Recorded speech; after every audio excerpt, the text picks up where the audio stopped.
di era ini rupanya wacana kebangkitan agama Nusantara itu kan mulai nampak, mulai bergeliat begitu. Nah, supaya tidak menimbulkan penafsiran yang bermacam-macam, saya coba menekuni itu bahwasanya di Nusantara ini sebelum masuknya agama-agama import itu sudah ada sistem kepercayaan atau agama yang asli Nusantara.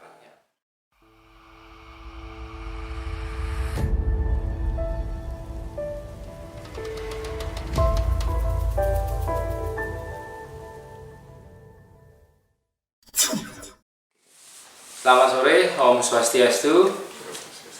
Bersama saya I Gusti Agung Paramita dari Sarwo Tattoo Pustaka Channel. Pada kesempatan kali ini saya akan mendiskusikan beberapa buku karya akademisi senior Universitas Hindu Indonesia, yakni Bapak Dr. Iwayan Budi Utama. Selamat sore Pak Budi. Selamat sore, Om Swastiastu. Om Swastiastu, sehat lagi? Yeah. Harus terus sehat Pak Budi. Okay. Jadi terima kasih Pak Budi sudah bersedia menerima kami pada sore hari ini untuk berbincang-bincang, Pak Budi. Berbincang-bincang khususnya tentang buku-buku yang diterbitkan oleh Sarwo Tattoo Pustaka Channel. Sarwo Tattoo banyak menerbitkan buku, dan dari sekian banyak buku itu memang bukunya Pak Budi yang juga pernah diterbitkan oleh Sarwo Tattoo Pustaka Channel.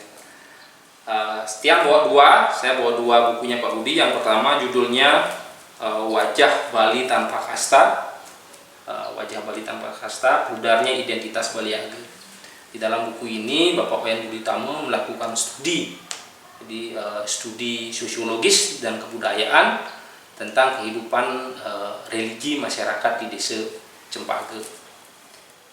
Buku yang terbaru adalah buku yang berjudul Lokalisasi Tantra.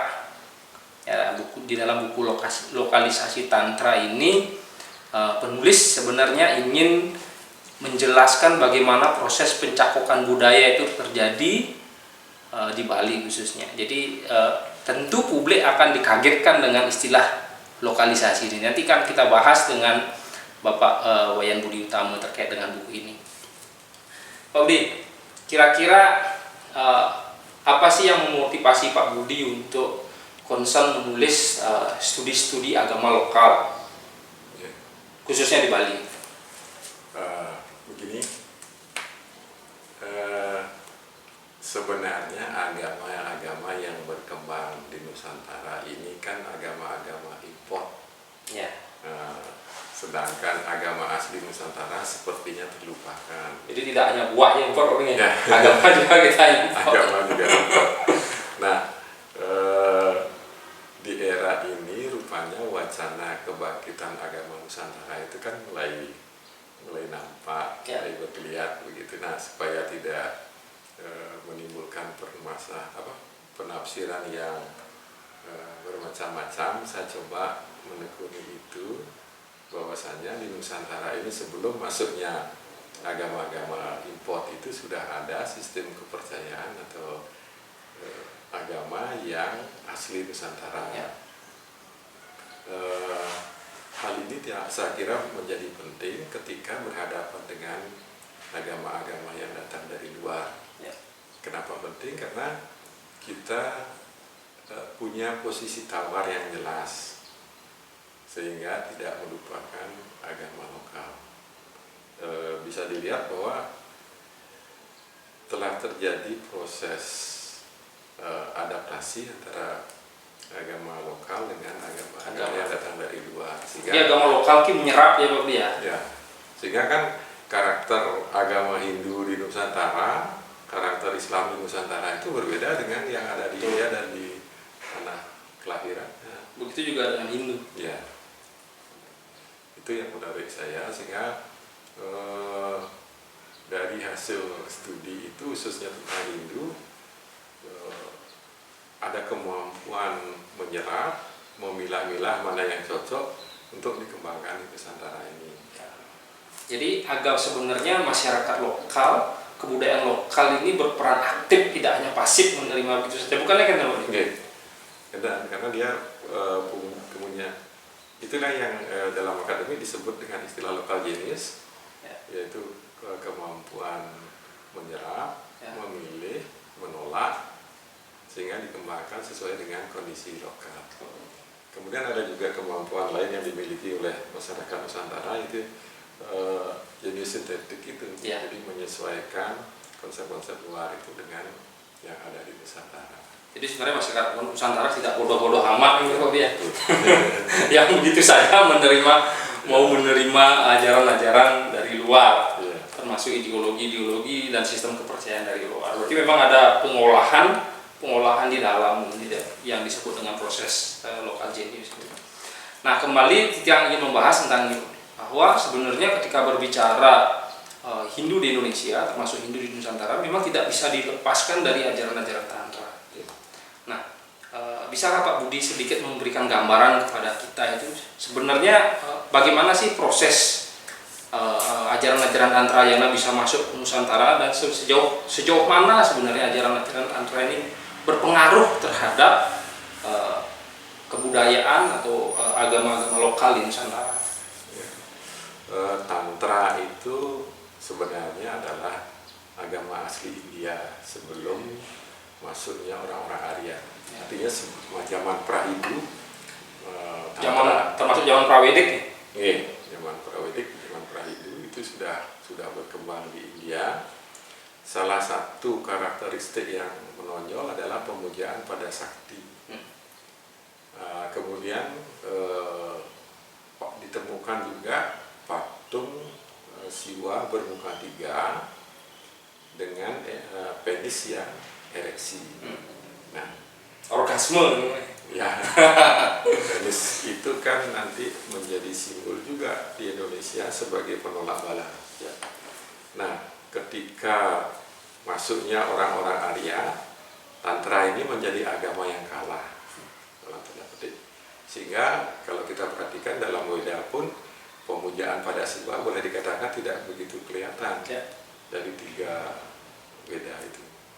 Nah, baru kemudian memunculkan diri setelah beradaptasi dengan lingkungan dan situasi pada zaman Atharwa Weda. Nah, di Indonesia sendiri aneh juga nih kalau dia kalau kita baca Atharwa Weda itu justru ada kuat nuansa kepercayaan lokal India kunonya di sana. Kan ada, berarti memang ada proses asimilasi juga proses kebangkitan dan asimilasi dari agama lokalnya mereka. Nah, kondisi di Indonesia pada zaman pra-Hindu itu juga seperti itu. Jadi ada kepercayaan pada gunung dan laut sebagai alam roh. Maka itu sekarang kita mengenal upacara Negara Gunung di Bali. Kemudian ada roh yang bisa dimintai pertolongan dan lain sebagainya. Sehingga tempat pemujaan kita di Bali kan ada tempat pemujaan dewa dan Tuhan, ada tempat pemujaan leluhur. Nah, dari proses itu kemudian terjadilah pelokalan agama Arya, pra-Arya itu di Indonesia. Karena mungkin relevan dengan sistem religi agama-agama asli Nusantara kan? Istilahnya terjadi lokalisasi. Wah, ini menarik istilahnya nih Pak. Karena kalau kalau di dalam dunia akademis mungkin istilah lokalisasi itu mendapatkan pemaknaan yang berbeda. Tetapi sebagaimana gambaran masyarakat ketika kita berbicara istilah lokalisasi, maka imajinasi masyarakat itu pasti ini rumah bordil, ini tempat pelacuran gitu. Nah, padahal sebenarnya lokalisasi itu adalah sebuah konsep kultural sebenarnya yang bisa digunakan untuk menjelaskan bagaimana proses asimilasi kebudayaan dan asimilasi agama itu terjadi di Nusantara. Coba Pak Budi berikan sedikit pengertian Pak Budi, sebenarnya apa yang dimaksud dengan istilah lokalisasi ini?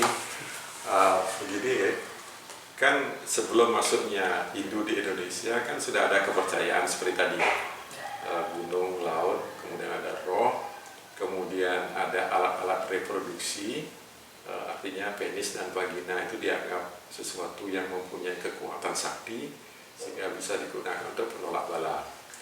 Nah, ini sebagai pohon lokalnya. Kemudian kalau kita lihat Tantrayana juga mempunyai konsep yang hampir sama. Jadi pemujaan pada sakti, kemudian ada penis yang ereksi sebagai penolak bala, nah nyambung. Nah, pohon lokal ini kemudian disambungkan dengan pohon yang datang dari India itu dengan getah budaya lokal, akhirnya dia tumbuh menjadi bentuk keberagamaan yang baru. Inilah yang dimaksud dengan lokalisasi. Jadi pencangkokan sistem kepercayaan lokal dengan kepercayaan yang datang dari luar.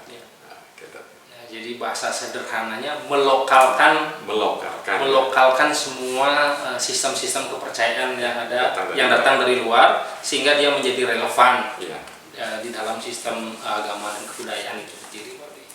Nah, menurut Pak Budi, apakah proses lokalisasi tantra itu terjadi di Bali? Di Bali sejak kapan itu terjadi? Di Bali sangat kuat. Jadi Bali kan mulai mengenal sejarah secara formal dikatakan sekitar abad ke-8 gitu.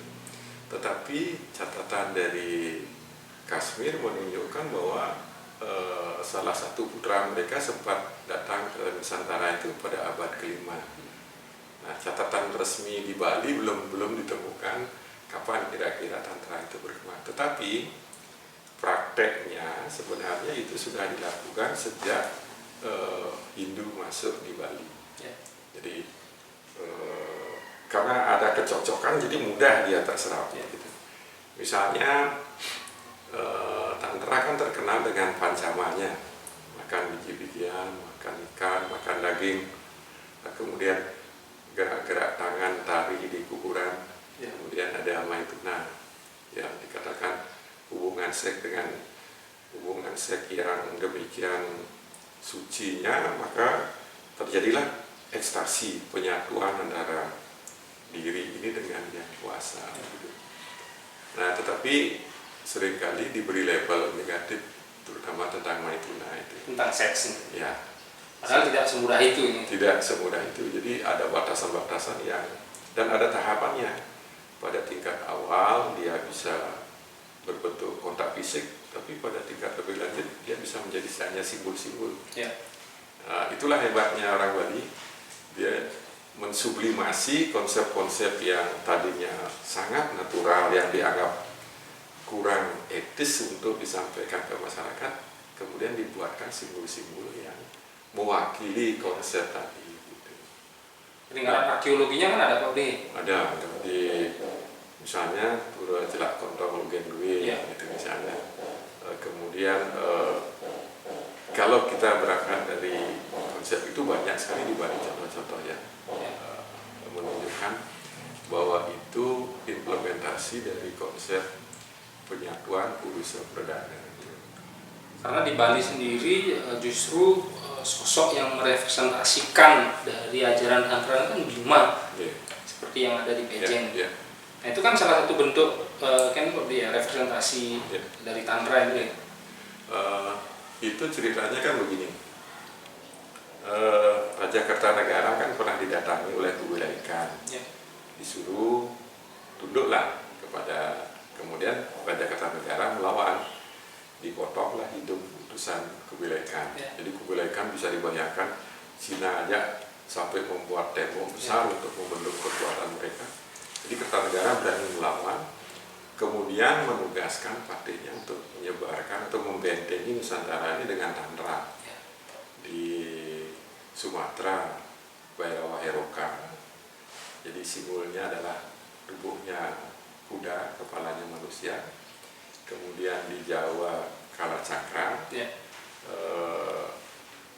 di pintu-pintu candi itu kan kala.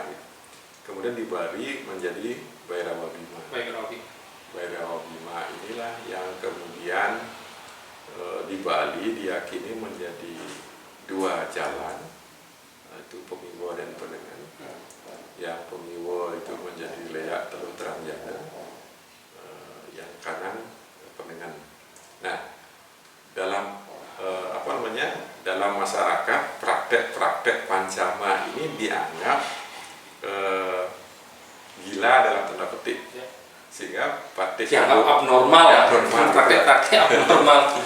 Sehingga batik Kebun Kebun. Iwo itu, maaf, Kebu Parut Kebu Parut.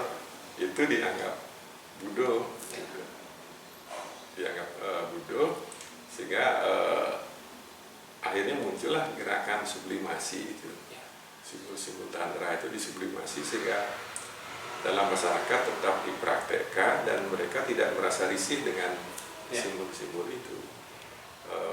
Banyak contohnya seperti makanan. Nah, di Bali kan terkenal sekarang banyak diperdebatkan kok Banten yang ada darah macam-macam. Nah itu kan itu sebenarnya warisan Bentuk tantra. asimilasi tantra dengan agama lokal. Misalnya warna yang kajal, lawar belimbing, telur lawar merah, kangin lawar putih, kalau lawar kuning di tengah sate, nama sambal. Nah itu kan kombinasi seperti itu kan rohnya ada tantra, kemudian budaya lokal dari makanan itu, dan praktek keberagamaannya seperti yang kita lihat. Banyak lagi simbol-simbol lain yang mewakili penyatuan konsep lanang wadon ini. Ya. Nah di dalam buku niki kira-kira apa saja yang Pak Budi temukan, sublimasi dalam bentuk apa saja yang Pak Budi ketemukan di dalam buku lokalisasi tantra? Ya. Karena waktu pengamatan yang cukup terbatas, saya hanya mampu mempendaris beberapa, misalnya dari segi makanan tadi. Kemudian dari simbol-simbol lain itu banyak, misalnya candi. Candi itu kan sebenarnya tempat pemujaan Durga. Nah kalau kita masuk ke pura kan ada candi Bentar, ada candi Kurung. Nah itu sebenarnya simbol lanang wadon. Kemudian pada gong ada kendang lanang, ada kendang wadon. Kemudian di Pelinggih ada caratan comblong. Nah kalau kita mau buka-bukaan lagi, menelusuri terus, itu kan semuanya bermula dari celak kontong luwih-luwih yang kemudian menjadi Ligayoni itu. Wah, memang menarik kalau memang ditelusuri itu Pak Budi. Karena memang di Bali ini kan kaya sekali itu. Jadi kebudayaan agraris masyarakat Bali juga memang sangat mendukung perkembangan ajaran tantra itu ya. Jadi apakah itu memang warisan kebudayaan agraris juga gitu Pak Budi?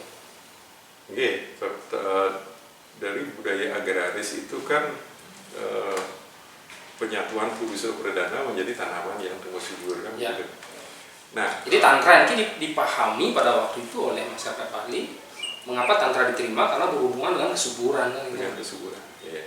Tapi kadang-kadang orang kan ketika ingin mempelajari tentang pancama, melihat pancama selalu diidentikan dengan, oh ini pornografi, oh ini tidak bermoral, gitu, misalnya.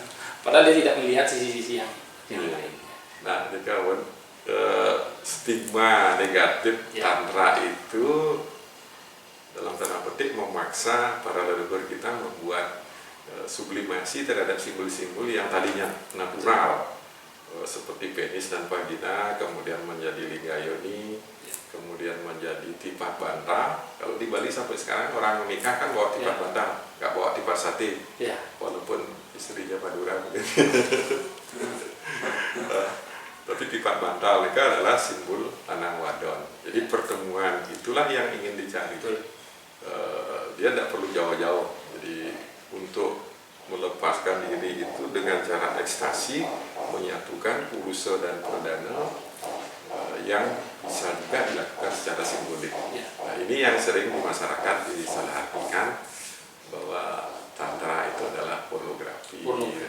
Dan sebenarnya orang Bali pun sebenarnya melihat jaruh itu tidak semata-mata urusan biologis kan. Karena memang anak Bali terkenal jaruh masih, tapi mereka sudah pada level menertawai hal-hal yang berbau erotis itu. Tidak berupaya memoralisasi. Munculnya istilah pornografi kan belakangan ini. Sejak undang-undang pornografi itu kan. Undang-undang itu padahal praktek. Dampak dari undang-undang pornografi itu terdampak dengan praktik-praktik tantra di Bali itu. sejauh ini tiang lihat tidak. Ya, karena sublimasi itu ya. Sublimasinya ini sudah orang sepertinya tidak mempersoalkan lagi tipat bantal itu apa gitu. Ya.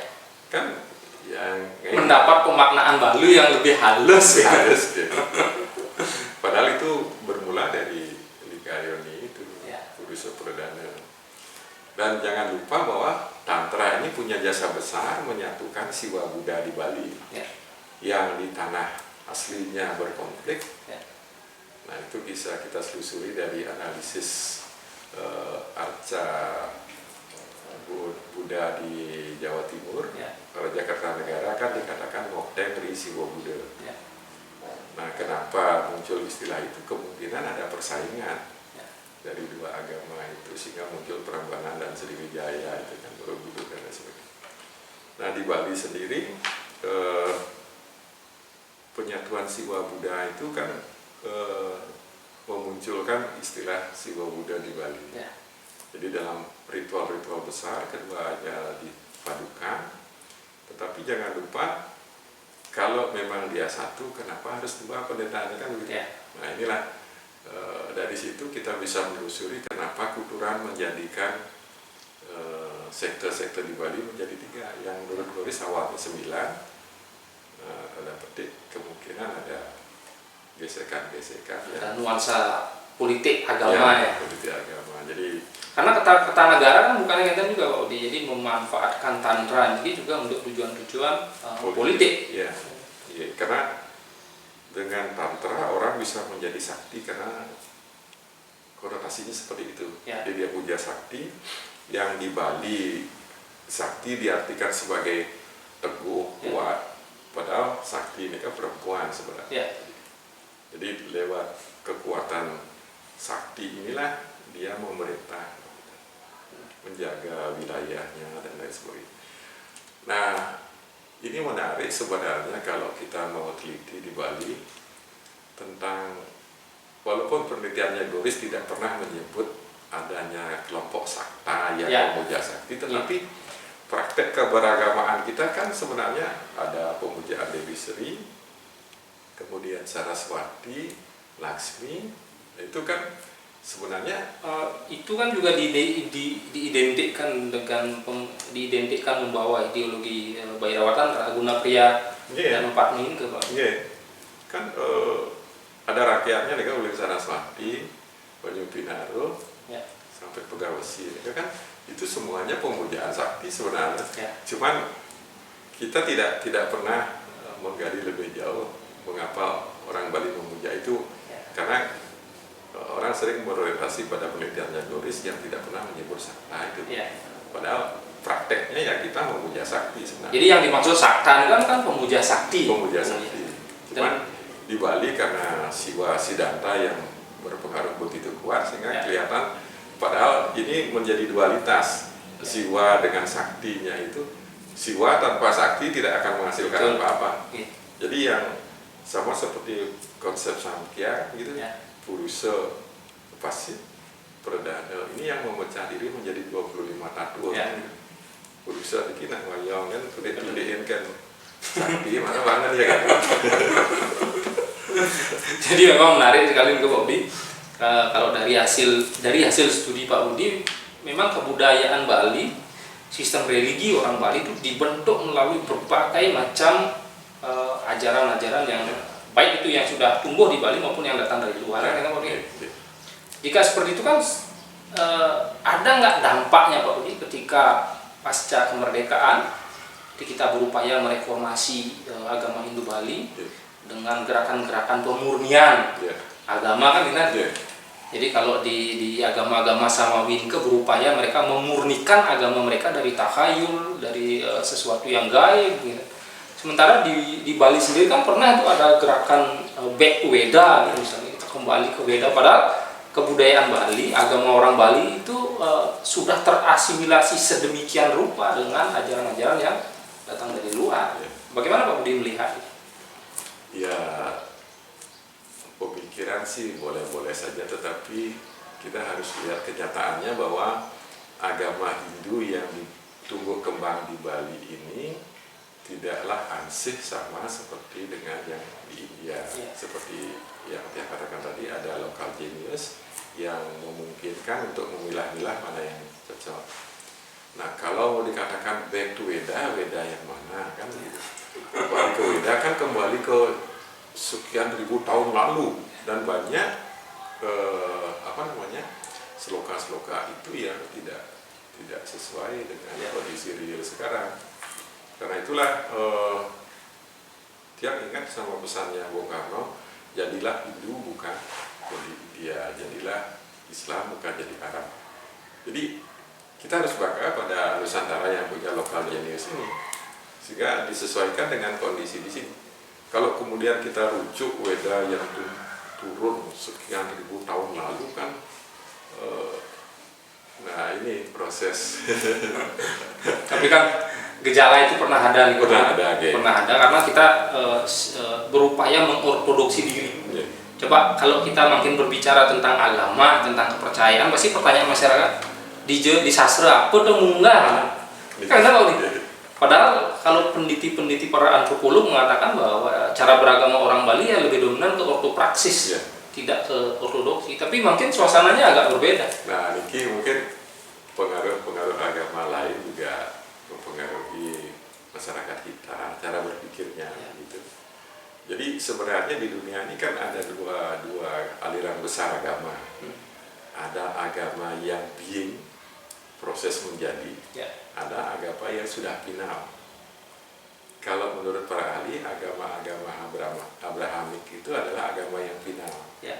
Sedangkan Hindu, khususnya yang di Bali, itu agama yang terus menjadi. Karena itu kita bisa perhatikan dulunya orang negan badai rame-rame, sekarang pakai mobil misalnya. Kemarin ngentrak Nah, bisa berputar di. Kemudian orang Bali berpikiran Tuhan itu adalah makhluk istimewa sama seperti mereka. Jadi kalau kita senang pada lawar, Tuhan pun senang lawar. Gitu. Sehingga Banten orang Bali sekarang tidak lagi hanya isi jaga begina dan jaga begitu, tapi berisi brownies, berisi Sprite, berisi Yakult. Karena tapi itu tidak dipungkiri juga kan? Tidak dipungkiri juga nih kan? Kalau kita rujuk kembali kepada Weda, apa di Weda ada seperti apa? Karena mungkin kan kembali orang ingin gerakan-gerakan kembali ke identitas masa lalu nih kan. Padahal dunianya sudah berubah, zamannya sudah berubah dan tidak lagi relevan. Tapi kegelisahan itu kan ada mungkin. Ada. Nah, mungkin kita perlu belajar dari keberadaan agama-agama lain yang menjadi punah karena tidak mampu beradaptasi dengan perkembangan zaman. Itu kelebihan itu kan di situ sebenarnya, dia mampu beradaptasi, menyesuaikan diri dengan. Nah, tentu ada proses, dalam proses itu ada tarik menarik, ada yang setuju, ada yang tidak, itu biasalah awal-awal gitu. Dan akan selalu seperti itu karena dua aliran besar di Hindu itu selalu berkompetisi antara Vaishnava dengan Siwa. Selalu begitu. Jadi proses membangun diri itu berlangsung terus, dan dibolehkan untuk mempertanyakan itu. Ada keleluasaan dalam Upanishad kan, bahkan Tuhan pun didiskusikan apa betul begitu atau betul begini begitu. Karena tiang pernah dengar bahwa tiang pernah baca ada salah satu peneliti asing mengatakan bahwa jadi sejak Vedanta masuk ke Indonesia, khususnya di Bali, orang Kerauhan itu sudah mulai sedikit. Tapi mungkin banyak orang Kerauhan tidak tahu apakah sebagai salah satu bentuk pemberontakan terhadap tekanan gender atau bagaimana Pak Budi melihat. Dan ini proses menurut dia bisa jadi itu semacam tekanan dari agama-agama kita yang terlalu berpikir positifis itu ya, bahwa semua harus dirujuk ke sana gitu. Sehingga mengamputasi pengalaman. Jadi agama-agama kita kan seolah-olah tidak melegitimasi pengalaman keberagamaan orang kan. Bedik-bedik harus rujuk di sastra apa tuh enggak, di buku apa tuh enggak, di kitab apa itu muncul kan. Jadi sebenarnya ini para penghafal kitab jadinya kan ya. Jadi terakhir Pak Budi, apa kesimpulan Pak Budi ketika melakukan studi-studi tentang kepercayaan lokal di Bali khususnya? Apa yang bisa Pak disimpulkan dari studi Pak Budi? Kesimpulan saya, kita harus menghargai nenek moyang kita yang mempunyai kemampuan sedemikian hebatnya untuk memilah-milah pengaruh yang mana yang cocok untuk kita dan mana yang tidak. Tentu kita harus bangga pada lokal jenis yang kita miliki, karena ini sebagai alat untuk menyaring pengaruh-pengaruh yang datang dari luar, sehingga cocok nggak untuk kita kembangkan di sini, begitu. Dan itu semua adalah untuk memperkuat keimanan kita sebenarnya, tidak dalam artian kemudian harus kembali kepada yang sekian ribu tahun lalu. Untuk kalau kita memang kurang yakin, ya untuk apa juga. Karena kira-kira Hindu itu sedang berproses terus, dan ini untungnya karena dia akan mampu menyesuaikan dengan situasi dan kondisi lingkungannya. Terima kasih Pak Budi, jadi luar biasa hasil diskusi kami. Jadi Tiang ucapkan terima kasih karena Pak Budi sudah mau meluangkan waktu untuk berdiskusi, khususnya yang berhubungan dengan buku Pak Budi.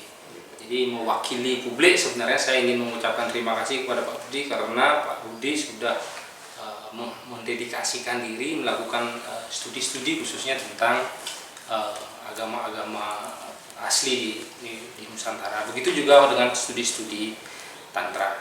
Baik, sekali lagi terima kasih Pak Budi. Terima kasih. Sampai jumpa kembali, semoga Pak Budi selalu sehat. Baik, jadi bagi teman-teman yang ingin mendapatkan buku-buku karya Pak Iwayan Budi Utomo ini, teman-teman bisa membelinya di toko-toko buku terdekat, khususnya di Gramedia, karena buku-buku terbitan Sarwatatu Pustaka sudah beredar di Gramedia. Baik, itu yang bisa saya sampaikan dan diskusikan dengan Pak Budi. Jadi kita bertemu lagi pada diskusi-diskusi